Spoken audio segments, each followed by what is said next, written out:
This is a depiction of what we call the remote wall system, which if you look on this side over here, you'll see what's more or less traditional wood framing.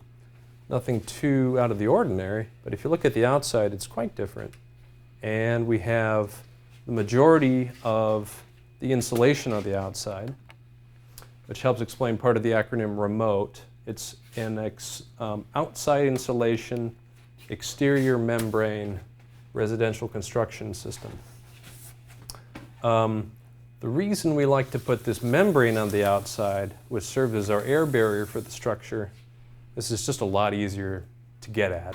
Everything on the outside is nice and accessible. You don't have to transition what we currently do with a polyethylene vapor retarder acting as an air barrier. We put it on each platform. But every time we build a floor, we have to make a transition in the rim joist area, whereas on the outside of a structure, it's all right there and accessible. Easier to get airtight. So this is acting as your vapor barrier and also your wind block. Well, but you don't need that because you're using this foam. You need a wind block. Yeah, this is serving as the air barrier, and you don't need a Class 1 vapor retarder when you have, because you really are already relying on, with our traditional construction methods, the vapor retarder trying to act as an air barrier. So we're doing the air barrier part well, and the plywood and the foam itself actually act as sufficient vapor retarders. So in a wall of this construction, where is your freeze point, or where's the target freeze point?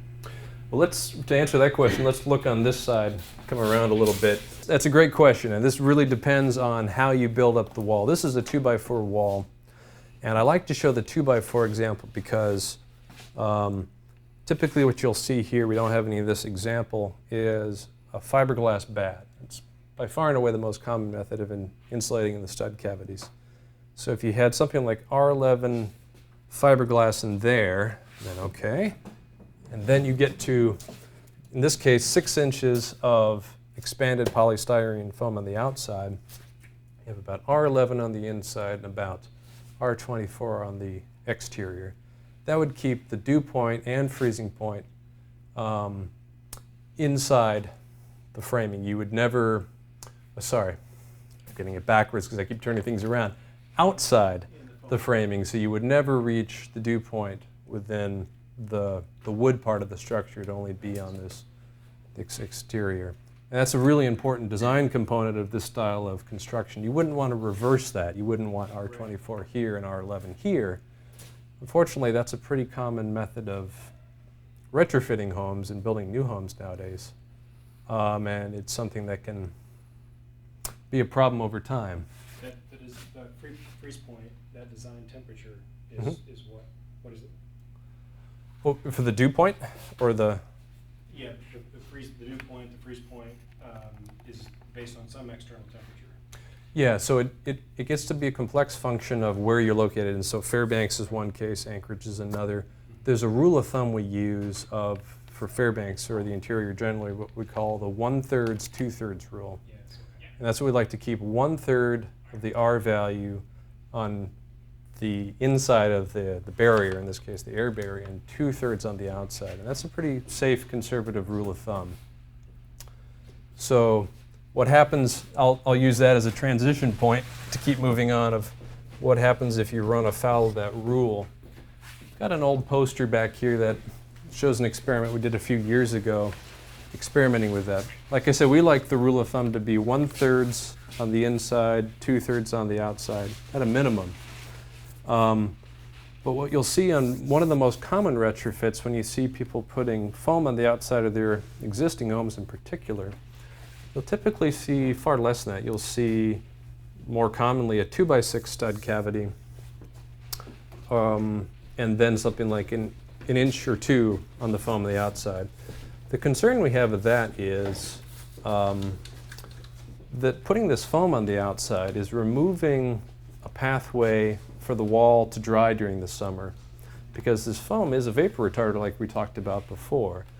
So you're removing a moisture removal pathway by putting that on there, but you're not keeping the dew point out of the framing.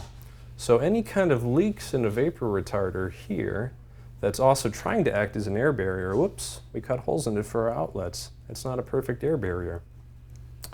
Any moisture that does get in there has a harder time getting out and has the potential to condense and even freeze in there. So it really depends. Is this a problem? It depends on your house. How humid is it? How much insulation do you put on the outside? How many of these holes do you have? Are there any kind of pressure gradients in the house?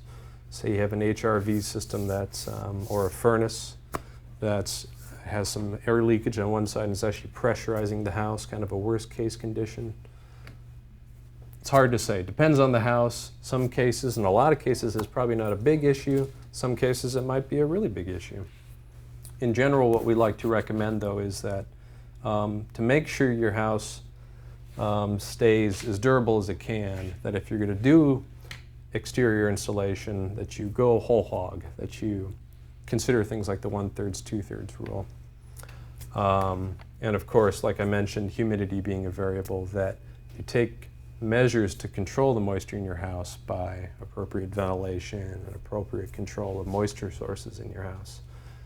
So there's a lot to think about.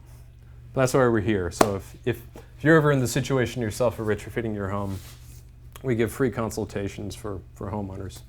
So feel free to stop by if you ever want to talk specifically about your house.